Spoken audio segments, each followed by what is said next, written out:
Jangan lupa subscribe YouTube channel Metro TV News dan jangan lupa nyalakan notifikasinya.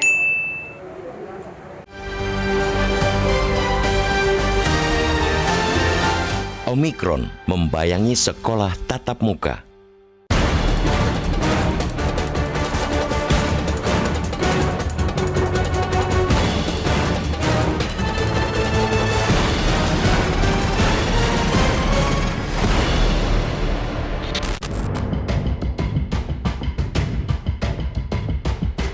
Pembelajaran tatap muka atau PTM di sekolah dimulai pada hari ini. Meski demikian, keselamatan nyawa semua warga satuan pendidikan tetap menjadi prioritas utama yang wajib dipertimbangkan. Pertimbangan utama ialah semua persyaratan untuk PTM harus dipenuhi sekolah. Tidak ada kompromi.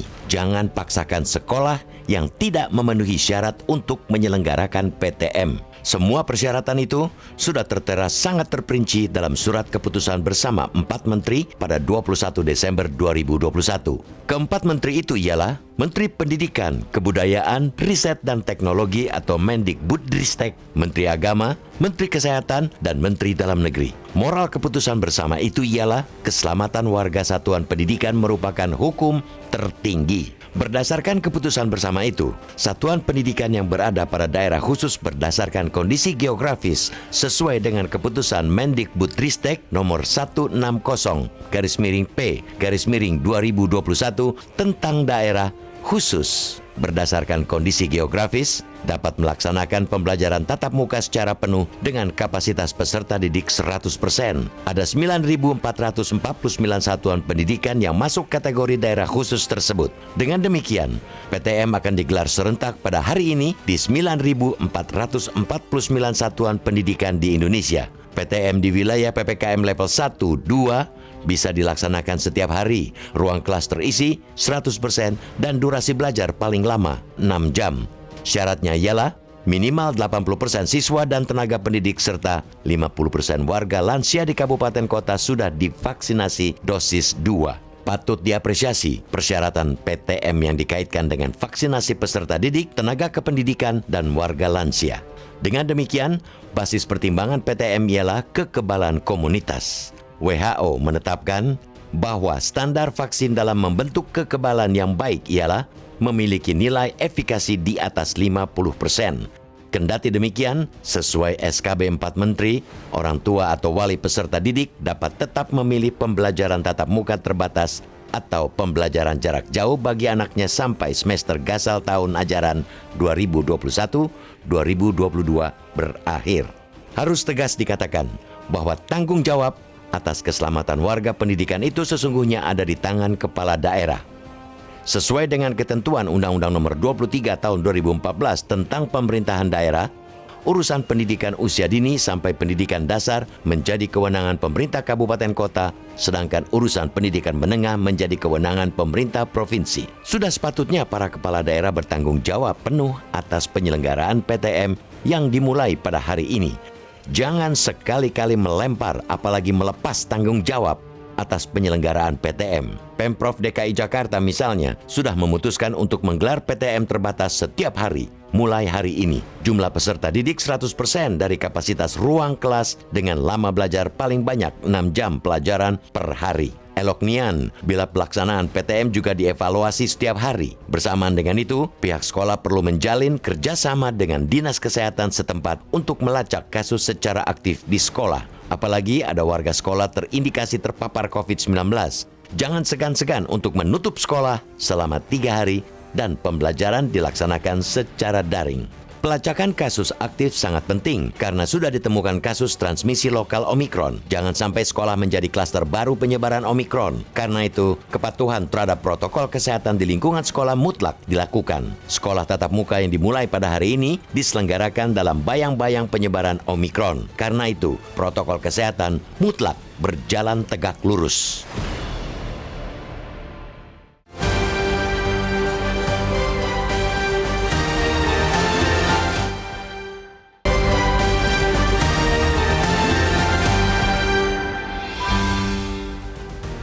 Selamat pagi pemirsa, pembelajaran tatap muka di sekolah dimulai hari ini.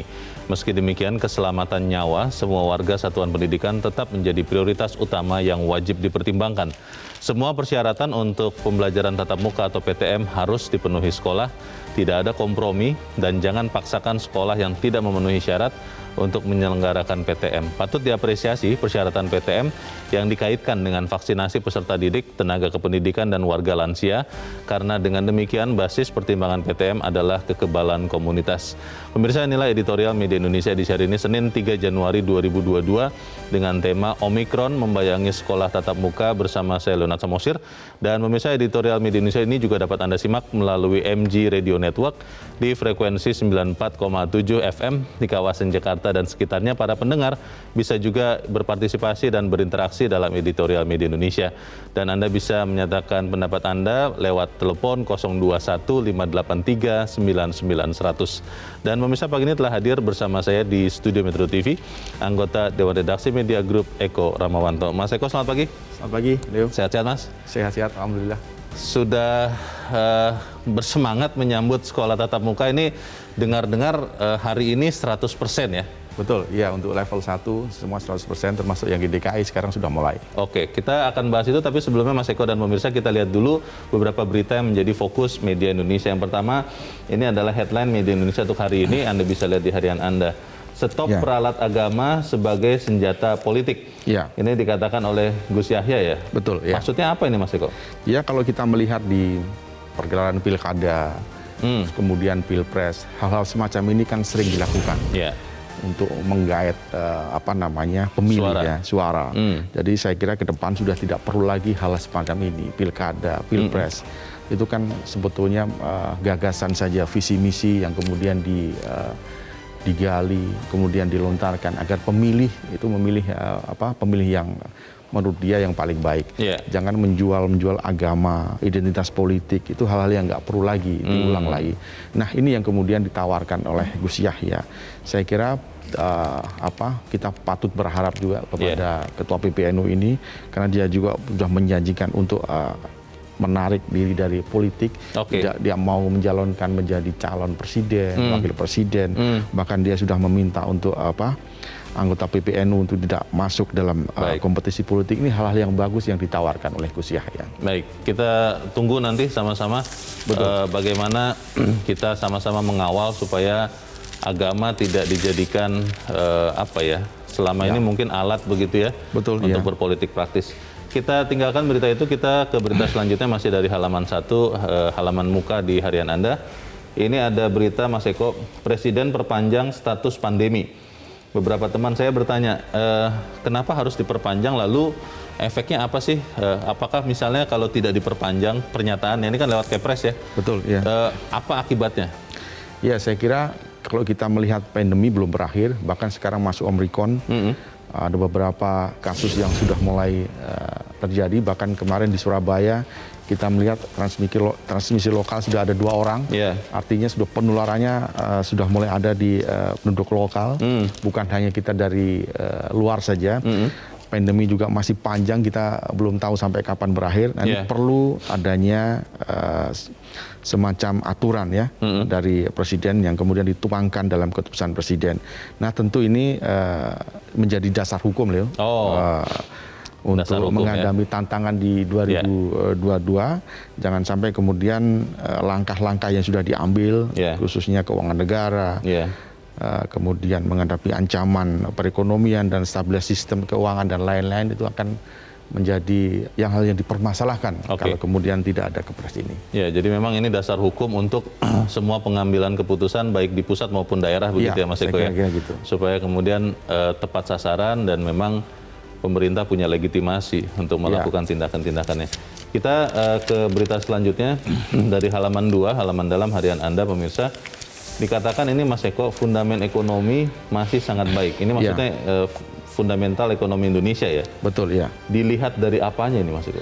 Ya, kalau kita melihat kemarin dari pertumbuhan ekonomi, ya dari mulai semester pertama, triwulan pertama memang minus, kemudian 2 minus, kemudian 3 mulai perbaikan, 4 sudah mulai perbaikan.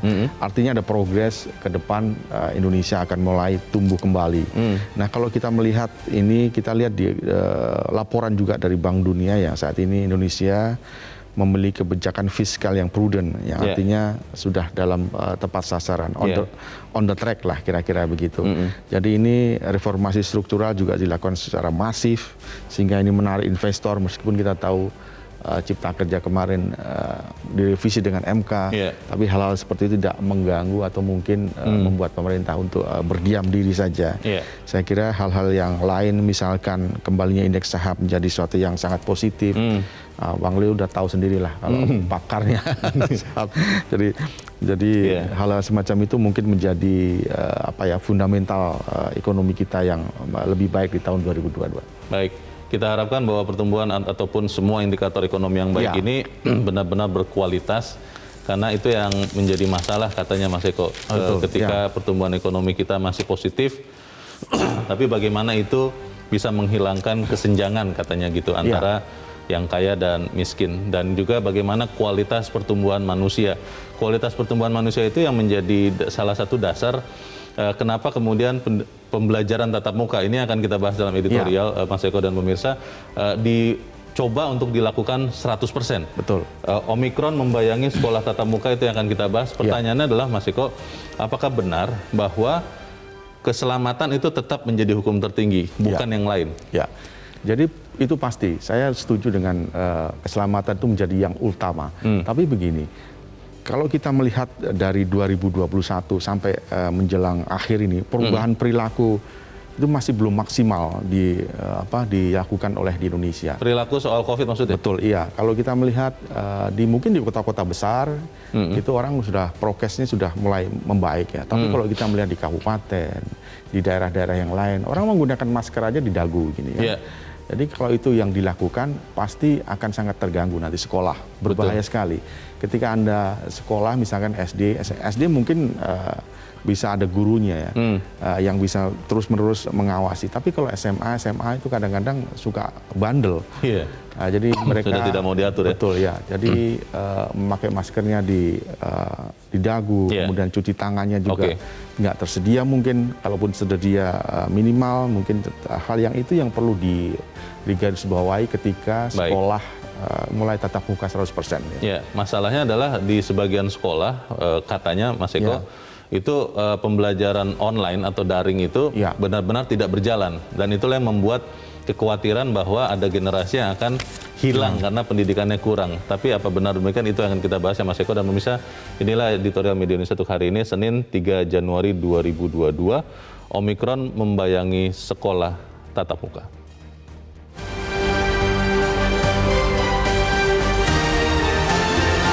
Omikron membayangi sekolah tatap muka.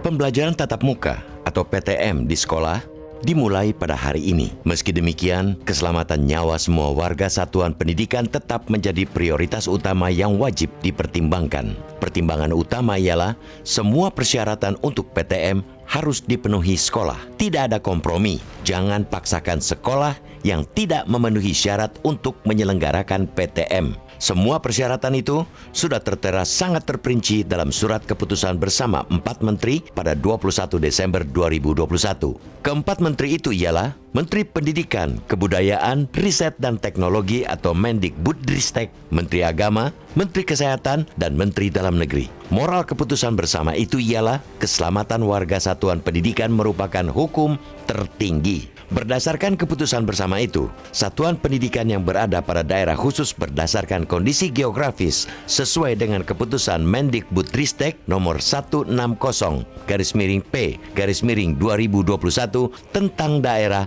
khusus berdasarkan kondisi geografis, dapat melaksanakan pembelajaran tatap muka secara penuh dengan kapasitas peserta didik 100%.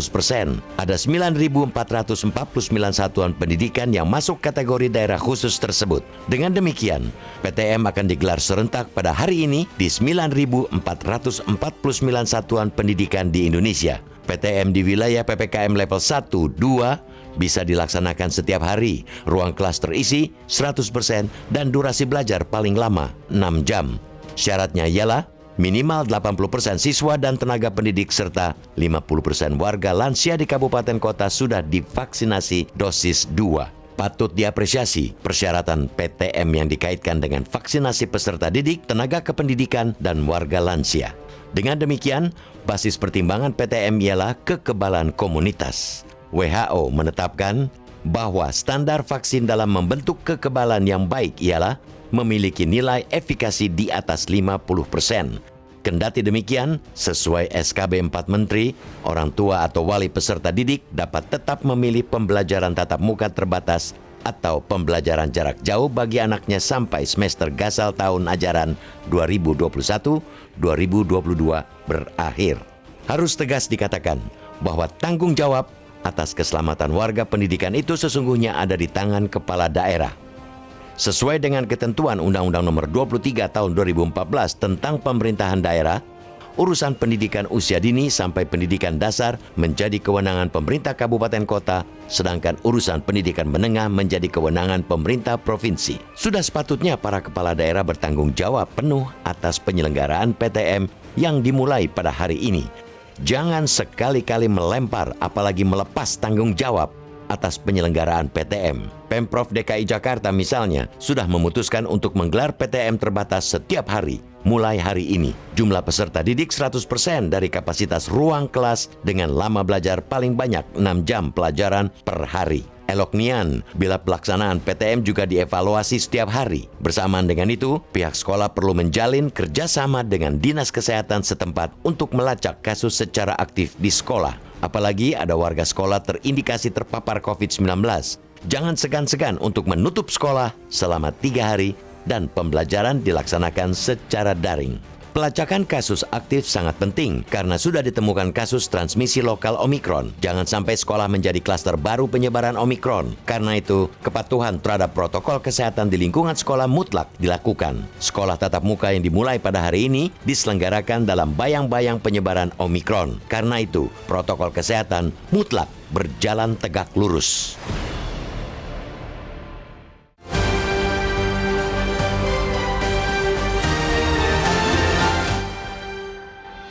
Pemirsa, di bagian berikut Anda bisa ikut menyatakan pendapat Anda. Untuk saat ini, tetaplah bersama kami.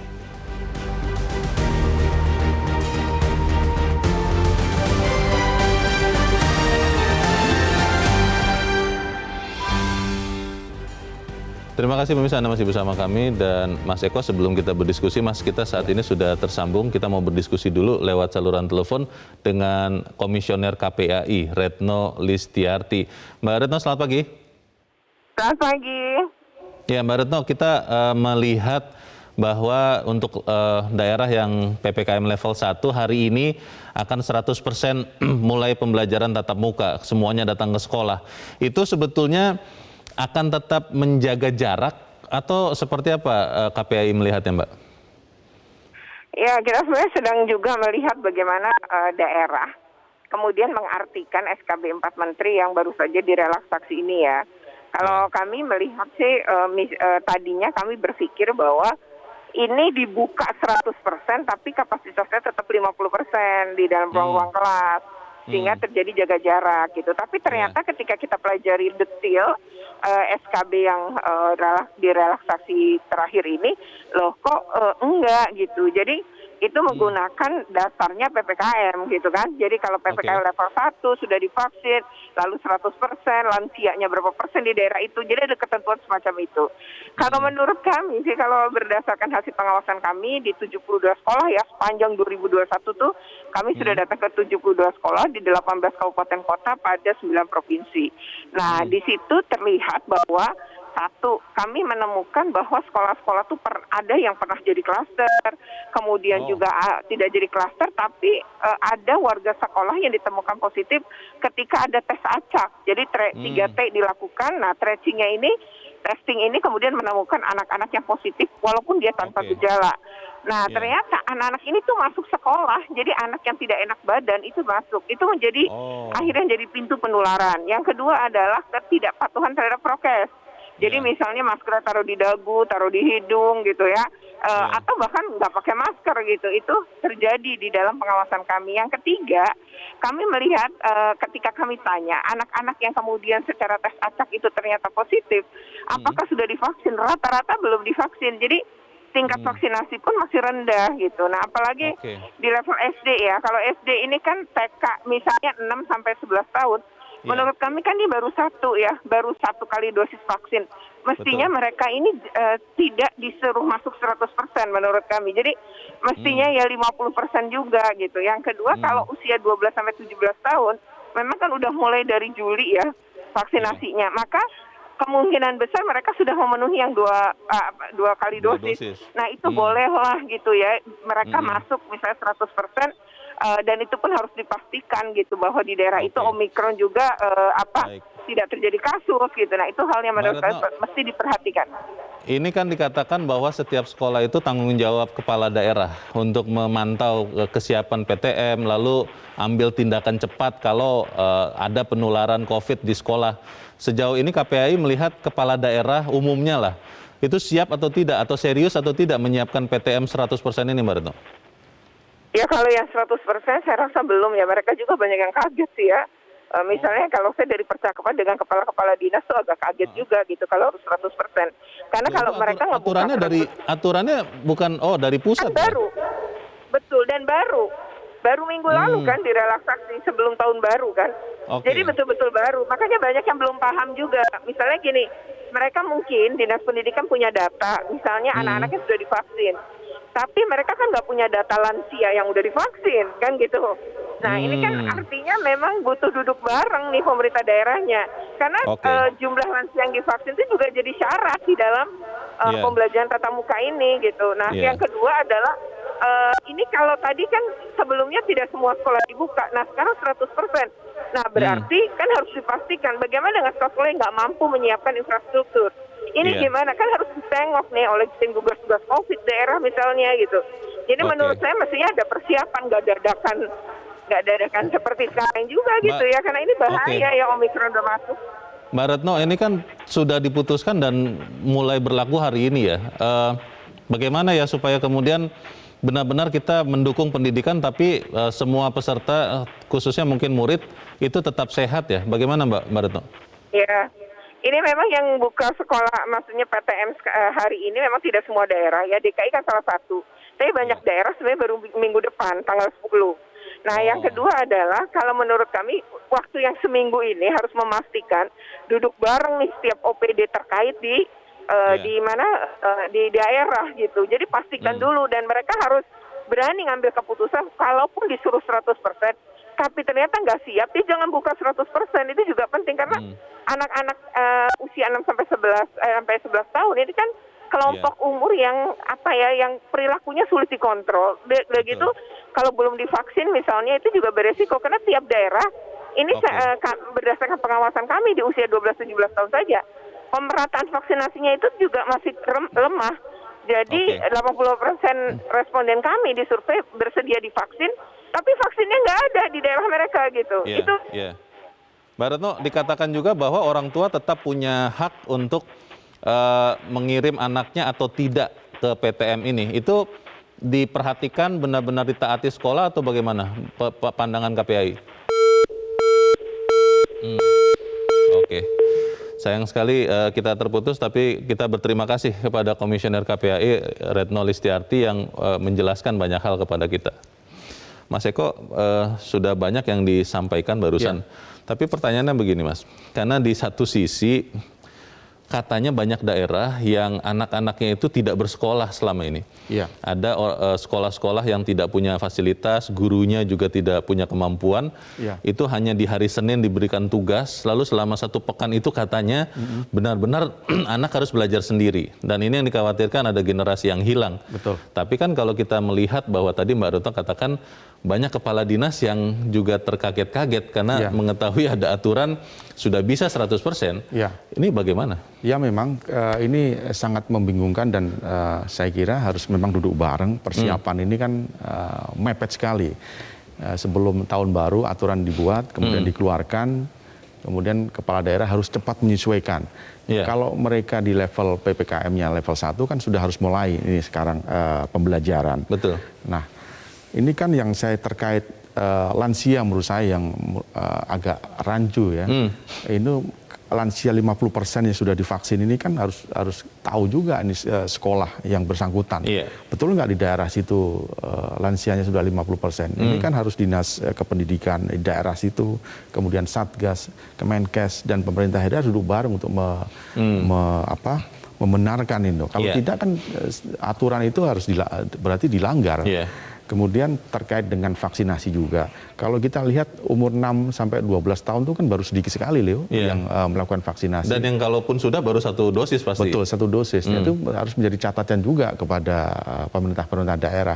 Vaksinasi itu kan terkait dengan ketersediaan. Mungkin kalau di daerah-daerah ibu kota, kota-kota besar kota-kota besar itu kan sudah banyak lah. Tapi bagaimana dengan kabupaten kota di beberapa pelosok di luar Pulau Jawa itu banyak yang belum. Kalau mereka dipaksakan untuk sekolah, ya tentu ini akan menjadi catatan panjang nanti kalau terjadi penularan COVID di sana. Iya. Kalau melihat ini kan sebenarnya di dalam editorial juga dikatakan masih tetap terbuka kemungkinan orang tua untuk tidak memberikan izin PTN. Betul. Tapi kan di sisi yang lain kepala dinas kalau saya memahaminya mungkin ada kekhawatiran juga kalau tidak memberlakukan 100% untuk PPKM level 1, mungkin nanti dianggap salah juga bertindak begitu. Ini bagaimana ya? Ya memang ada diskresi ya. Kalau orang tua tidak mengizinkan anak sekolah, dia boleh di rumah. Tentu itu kewajibannya guru untuk melakukan daring begitu. Tapi pasti tidak maksimal karena 2 tahun ini anak praktis tidak sekolah. Kalaupun sekolah sesekali. Nah itu tidak datang ke gedung sekolah maksudnya. Betul, ya. Jadi kalau kita melihat dari kajian Kemendikbud Ristek itu ada learning loss-nya itu bisa sampai waktu 9 tahun. Itu kan waktu yang panjang untuk mengembalikan ketajaman insting anak untuk mulai untuk belajar.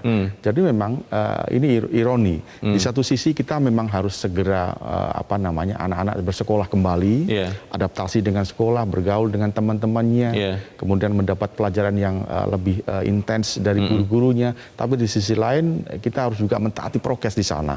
Ada Omikron yang sekarang datang yang sedang transmisi lokal yang sudah ada di Surabaya, 2 orang. Kemudian COVID memang menurun tapi belum hilang. Ini hal-hal yang kemudian harus menjadi catatan bagi pemerintah daerah maupun pusat. Kemudian Kemendikbud Ristek untuk mendalami persoalan ini. Belajar dari pengalaman-pengalaman sebelumnya, kekagetan-kekagetan atau kekurang siapan, ujungnya biasanya kita melihat ada peningkatan kasus, Mas. Apakah kalau kemudian kita melihat daerah-daerah level 1 seperti Jakarta yang hari ini sudah mulai 100% PTM, maka kita harus bersiap juga melihat kasus bertambah, termasuk dari sekolah. Tapi kita harus jeda dahulu, Mas Eko dan pemirsa tetap bersama kami. Editorial Media Indonesia segera kembali.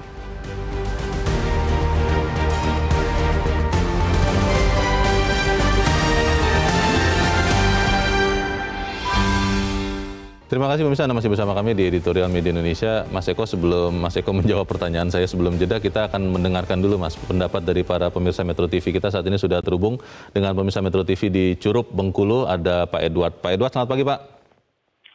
Selamat pagi Bung Leonard, selamat pagi Bung Eko. Salam selamat pagi sehat Pak Edward. selalu, Metro. Salam sehat Pak. Silakan Pak, pendapat Anda Pak. Sekarang kita tetap waspada bahwa Omikron itu seperti yang disampaikan oleh editorial, sudah ada transmisi lokal. Nah ini yang mengkhawatirkan, sehingga pemerintah membuat regulasi bahwa Presiden memutuskan pandemi diperpanjang. Ini salah satu langkah kebijaksanaan pemerintah mengatasi varian-varian baru ini. Nah, apa yang disampaikan bahwa sudah mulai sekolah tatap muka dan ini menjadi tanggung jawab kepala daerah, kita berharap kepala daerah, masing-masing kepala daerah berupaya semaksimal mungkin mengatasi hal ini. Karena disadari betul, seperti informasi yang disampaikan, jumlah vaksinasi yang dilakukan itu ada beberapa daerah yang belum mencapai target. Nah, ini yang dikhawatirkan. Saya lihat daerah saya aja yang kecil, kemarin tahun baru, itu berjubel di tempat-tempat wisata itu manusia tanpa melakukan protokol kesehatan. Mereka berkumpul rame-rame. Nah, ini kita khawatirkan. Nah, kita salut dengan DKI. DKI sudah berani tampil di depan dengan memberlakukan PTM 100%. Tetapi tadi, kalau terjadi klaster, jangan mengalihkan kesalahan ke pihak lain, tanggung jawab. Ini mungkin DKI sudah merasa siap dengan segala fasilitas yang ada tentang. Yang saya sesalkan sekarang, kalau zaman saya sekolah di SD dulu, ada UKS namanya, urusan kesehatan sekolah. Sekarang saya lihat nggak jalan di sekolah-sekolah. Nah, ini guru-guru, seluruh para guru harus betul-betul menertibkan bahwa mereka harus pakai masker. Salah satu penularan yang paling canggih adalah masker, katanya. Kalau perlu masker dua kali lipat, masker 2 lapis, biasakan mencuci tangan, biasakan bersih sekolah. Semua harus bertanggung jawab. Kita tidak bisa menghindari bahwa Omikron ini betul-betul telah mengganggu seluruh strata kehidupan, sosial, ekonomi, dan lain-lainnya. Kita berharap jangan mengalihkan kesalahan kepada orang lain. Saya salut dengan DKI yang sudah tampil di depan. Terima kasih. Terima kasih Pak Edward di Curug Bengkulu. Selamat pagi. Di belakang Pak Edward ada Pak John Veto di Batam, Kepulauan Riau. Pak John, selamat pagi. Selamat pagi Bung Leo, selamat pagi Mas Eko. Selamat pagi, silakan Pak John. Bagus ya. Omikron membayangi sekolah tatap muka. Jadi ini kita dilematis sekali kalau saya nilai ini. Sekolah tatap muka dilaksanakan tapi kita lagi dibayangi Omikron. Contoh di Surabaya udah ada kluster lokal. Memang betul Mas Eko, kita ketinggalan, lebih 10 tahun kita ketinggalan kalau kita tidak laksanakan ini pembelajaran tatap muka. Tapi betul-betul harus tetap diterapkan tuh protokol kesehatannya. Karena saya tengok sama dengan Bang Edward tadi yang dari Bengkulu, kalau di daerah saya di Kepri ini, karena mungkin capaian vaksin kami udah tinggi kan, tapi kita tidak boleh lengah juga. Ya, Omikron ini tidak ada juga yang udah divaksin 3 kali pun diajar dia juga, begitu. Jadi betul-betul kalau ini betul-betul protokol kesehatan diketatkan, pemerintah betul-betul turun tangan. Contoh ya, SMK, SMA itu kan provinsi Mas, ya kewenangan provinsi. SMP sama SD baru kabupaten kota. Yang daerah-daerah kepulauan kayak kami ini kan rentang ini kan jauh antara provinsi dengan apa? Apakah ini sudah siap? Ya mudah-mudahan kita selesailah nih Omikron nih, jangan tatap muka ini berjalan. Ya, contoh kayak di Sumatera Barat kan belum juga mungkin, karena capaian vaksinnya kan belum tercapai juga. Takut juga kita. Ya, mudah-mudahan ya hati-hati, betul-betul harus super hati-hati betul kita ini. Ya, atau semua yang di daerah itu bertanggung jawab, Kapolresnya, Dandimnya apanya. Lalu kita terapkan itulah prokes kesehatan ini. Baik, terima kasih Pak. Ke depan itu aja ya.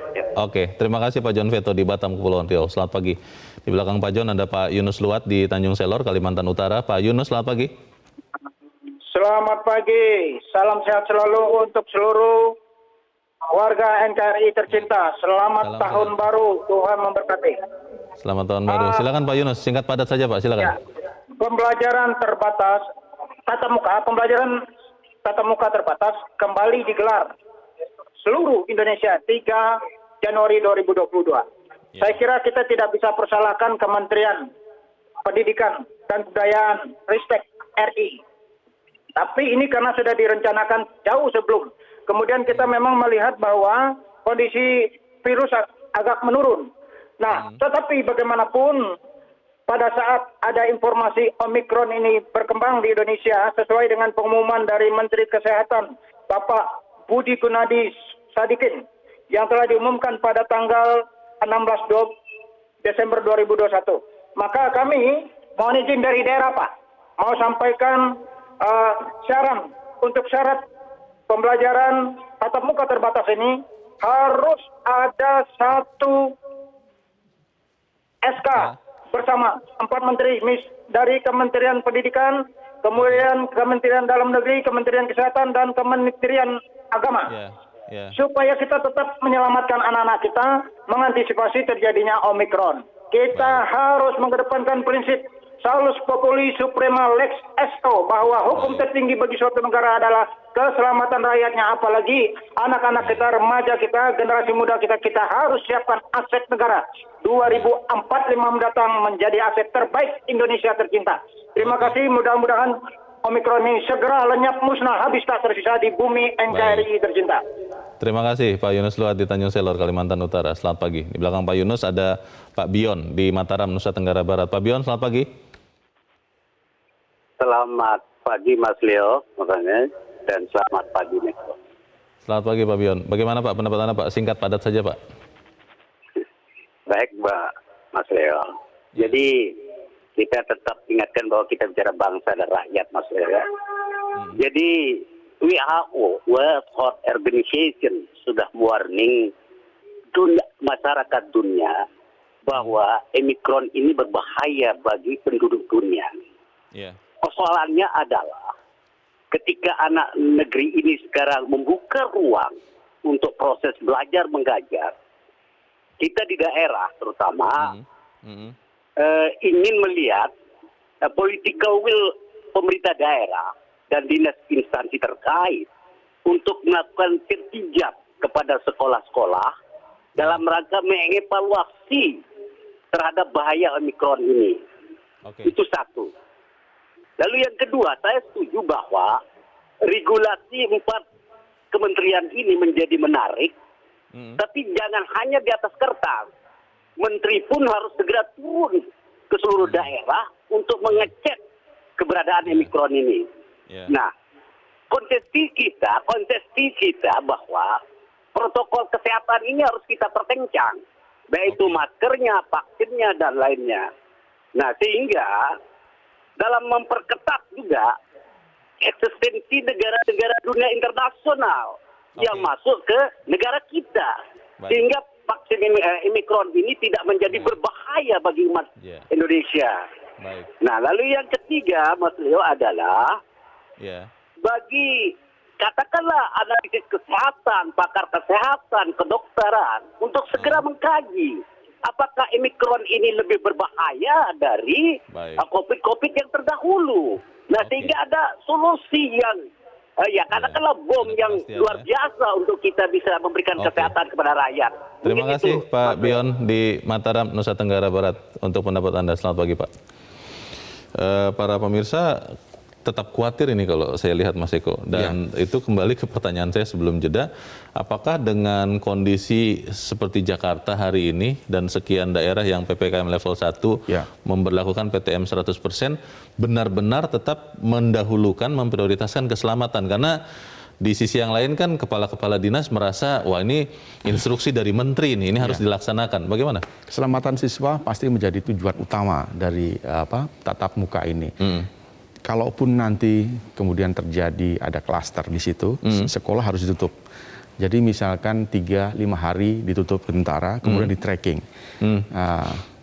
Setelah di tracking, siapa ketahuan yang kena COVID atau Omikron, kemudian baru boleh lagi tatap muka dilanjutkan. Jadi harus ada jeda ketika terjadi klaster baru di sekolah itu. Itu yang mengawasi atau yang memutuskan untuk menutup itu akhirnya siapa? Apakah kepala daerah atau kepala dinas atau gugus tugas atau apa? Ya tentu dengan kepala sekolah berkoordinasi dengan kepala dinas dan pemerintah daerah, kemudian Satgas COVID. Tentu itu menjadi kewenangan pemerintah daerah. Nah, itu harus ditutup. Kemudian jangan sampai kemudian klaster itu menyebar ke lingkungan sekolah. Nah, itu tentu akan berbahaya. Apalagi kalau kita melihat vaksinasi kan juga belum merata. Jadi kalau mungkin ini yang merata di daerah-daerah ibu kota, di daerah provinsi yang sudah maju begitu di Pulau Jawa, vaksinnya kan sudah mulai ada, sudah mulai bergulir, usia 6 sampai 12, tapi di beberapa daerah kan tidak. Jadi ini harus cepat diatasi jika terjadi klaster baru di sekolah tersebut. Ketika sekarang sudah mulai hari ini 100% dan itu kan sudah berjalan ya. Di Jakarta kalau mendengar itu akan berjalan hari ini. Nah, di saat bersamaan juga kita lihat kasus COVID bertambah di Indonesia dan Jakarta itu salah satu penyumbang terbanyak sebetulnya. Betul. Ya. Walaupun mungkin bukan dari klaster pendidikan. Pertanyaannya begini, Mas. Apakah ini kita tetap jalankan terus Ya. Sambil kita lihat berharap semoga tidak ada yang tertular begitu? Ya. Atau memang seperti tadi Mbak Retno dari KPI mengatakan kan di daerah-daerah lain baru mulai akan sekolah pekan depan. Iya, betul. Nah ini sebaiknya jalan terus atau memang ya sudah tunda dulu, katakanlah semuanya dilaksanakan pekan depan atau bagaimana? Ya, kalau kita melihat PPKM level 1 sudah mulai hari ini, bahkan nanti ada yang mulai tanggal 10. Jadi karena itu sudah berjalan, ya berjalan aja dulu. Tetapi harus tetap protokol kesehatan dikedepankan. Yeah. Jangan sampai kemudian sekolah ini lengah. Kemudian vaksinasi juga harus diberikan. Misalkan guru itu 80% harus sudah divaksin di dosis kedua. Yeah. Harus benar-benar itu. Jangan sampai kemudian ada guru yang belum divaksin. Pro kontra soal vaksin dikesampingkan dulu lah. Nah, ini keselamatan murid dan guru yang ada di kelas itu harus diutamakan. Kemudian kalau kita melihat prokes di sekolah itu memang harus dikedepankan. Jangan kemudian teledor. Cuci tangan, kemudian pakai masker. Kalau bisa maskernya 2. Nah untuk sementara. Karena kita melihat vaksinnya juga belum merata juga. Mas Eko, pertanyaan besarnya itu. Siapa yang memastikan bahwa kemudian masker saja kita bilang begitu ya, itu benar-benar dipakai oleh seluruh peserta didik, bukan hanya siswa tapi guru dan semua karyawan di situ. Karena sampai sekarang kalau kita melihat dengan kasat mata, banyak orang sudah tidak pakai masker, bukan taruh di dagu lagi maskernya, Mas. Tidak bawa masker sama sekali. Nah itu bagaimana? Kita harus jeda dahulu dan tetap bersama kami. Editorial Media Indonesia segera kembali.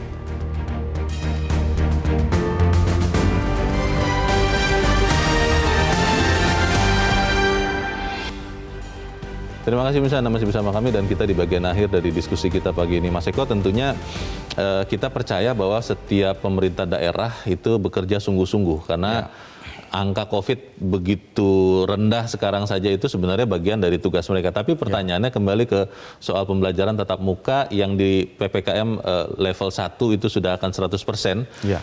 Kita bisa tidak optimis bahwa benar-benar kepala daerah, kepala dinas, Satgas itu benar-benar melaksanakan fungsinya untuk mengawasi PTM ini, terutama yang 100% ini, sehingga tidak ada lagi muncul klaster pendidikan yang baru? Ya, kalau kita melihat SDM guru di satu sekolah misalkan, itu pasti tidak akan cukup untuk mengawasi prokes yang ketat. Maka dibutuhkan kerjasama dari wali murid. Nah, di beberapa tempat di sekolah di Jakarta misalkan, wali murid itu diberi kesempatan untuk menjadi satgas bareng-bareng dengan gurunya. Datang ke sekolah? Datang ke sekolah. Saya mengalami hal itu ketika istri saya juga menjadi satgas di sekolah anak saya misalkan. Jadi beberapa dengan teman-temannya dia melakukan bersama dengan gurunya, ikut membantu guru-guru terkait dengan prokes itu. Tentu harus ada edukasi dulu kepada wali murid ini, bagaimana prokes yang betul, bagaimana menjalankan itu kepada anak-anak di SD, SMP, dan SMA itu berbeda treatmentnya. Kalau SD kita tentu tidak boleh kasar begitu ya, artinya harus melalui pendekatan yang humanis. Lemah lembut ya? Lemah lembut. Berbeda dengan SMA mungkin yang lebih anak-anaknya bandel gitu, itu harus sering diingatkan. Lebih strict begitu ya? Jadi ketika ada kolaborasi antara wali murid dan pihak sekolah, saya kira dari sisi SDM itu tertangani. Nah, infrastruktur kemudian juga harus menjadi perhatian. Ketika ini infrastrukturnya jelek, kan kita melihat sekarang belum ada kesadaran yang timbul lagi ketika COVID ini turun. Masih ada beberapa, saya kira orang, warga di beberapa daerah yang abai lah dengan prokes ini, pakai masker dan lain-lain. Nah, hal-hal semacam itu jangan sampai kemudian dibawa ke sekolah yang menjadi kebiasaan. Anak-anak SMA misalkan, ini kan yang sering kita melihat anak-anak muda yang merasa fisiknya lebih kuat. Ketika masuk sekolah dengan seenaknya menurunkan masker sampai di dahu, kemudian keluyuran, mungkin nyuri-nyuri waktu begitu dengan menurunkan masker ini nggak bagus. Apalagi sudah divaksin dan merasa sudah divaksin nih begitu. Saya kira itu hal-hal yang kita lihat di keseharian hari anak-anak muda sekarang. Jadi ini yang harus menjadi perhatian serius oleh pemerintah daerah maupun sekolah di mana anak-anak itu sekarang bersekolah.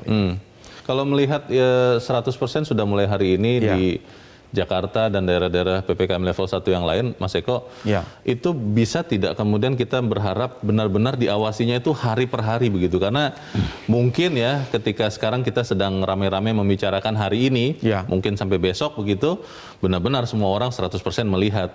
Tapi begitu kita tidak membicarakan hal ini, ya sudah, tidak lagi diawasi dan akhirnya amit-amit ada kasus yang baru di sekolah. Bagaimana, Mas? Iya, memang ini harus kerjasama yang saya bilang tadi. Pemerintah daerah dari yang mulai yang paling bawah dalam hal ini adalah kelurahan, ini harus ikut memantau sekolah-sekolah yang berada di lingkungannya. Memang SDM-nya pasti kelurahan terbatas, tapi dengan menempatkan 1-2 orang di beberapa sekolah untuk ikut membantu prokes ini, saya kira itu langkah yang bagus. Saya kira pemerintah daerah DKI kalau kita lihat kemarin di beberapa sekolah memang lebih siap daripada di beberapa daerah yang lain. Itu kita bisa lihat hari ini mulai diberlakukan sekolah 100% tatap muka. Itu yang mungkin perlu dipelajari oleh daerah-daerah lain di luar DKI. Nah, masalahnya itu, Mas, kan yang Mas Eko sampaikan, yang siap ini kelihatannya Jakarta. Betul, ya. Bagaimana dengan daerah-daerah lain yang juga zonanya itu PPKM level 1 dan kan aturannya sama. Ini dari Menteri ini kan berlaku untuk seluruh daerah. Bagaimana, Mas? Ya, ini menjadi pembelajaran mungkin di beberapa daerah. Mereka ada yang mulai tanggal 1, tapi ada juga yang mungkin seminggu, 2 minggu kemudian baru mulai. Nah, di waktu yang jeda ini mereka harus mulai ikut mempelajari dulu. Aturannya kan belum lama ini, Leo. Kemarin di Desember akhir. Jadi mungkin persiapannya yang lebih dimantangkan antara Kemenkes, kemudian Dinas Kesehatan di daerah itu, kemudian Satgas, Pemda, pihak sekolah. Untuk merumuskan prokes yang bagus, sehingga ketika anak-anak itu mulai masuk nanti di beberapa daerah di luar DKI, itu lebih siap. Mungkin bisa lebih bagus dari DKI. Dan kalau sampai misalnya ada kasus, jangan ditutup-tutupi, Mas. Oh iya. Karena kan ada kecenderungan itu juga. Betul. Iya. Bagaimana, Mas? Jadi corona nanti apakah itu varian Delta, Omicron dan lain itu bukan aib. Jadi kena virus corona itu bukan aib. Jadi harus declare, dia mengatakan bahwa saya ini kena. Kemudian ketika ada dia mendeklar dia kena, itu harus ada di tracking apakah di sekolah atau di tempatnya dia tinggal. Jadi ketika orang berterus terang itu memudahkan orang lain juga untuk menjaga kesehatannya. Saya pernah berinteraksi dengan seseorang ini yang kena, nah kemudian dia akan dengan sukarela dia juga mungkin antigen atau swab PCR dan lain-lain.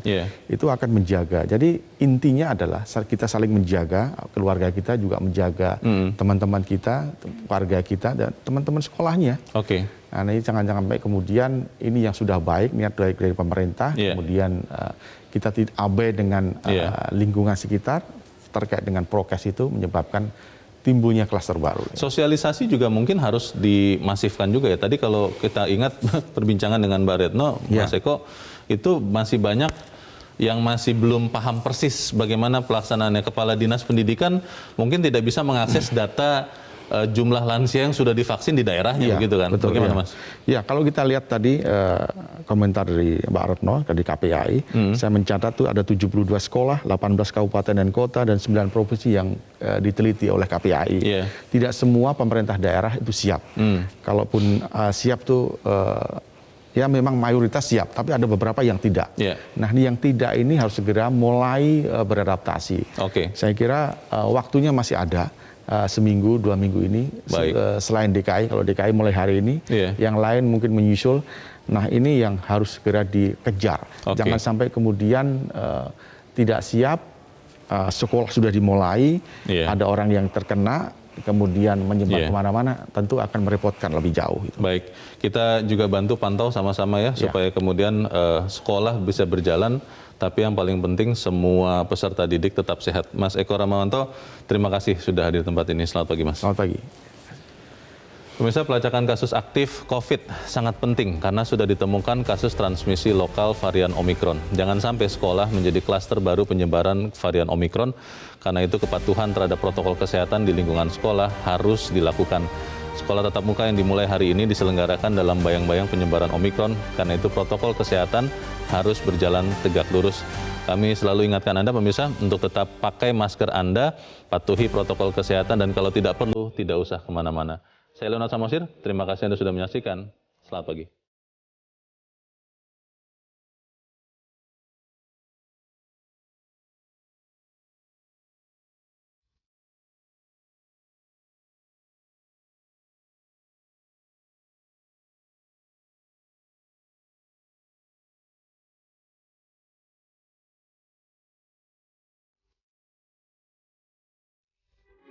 Metro TV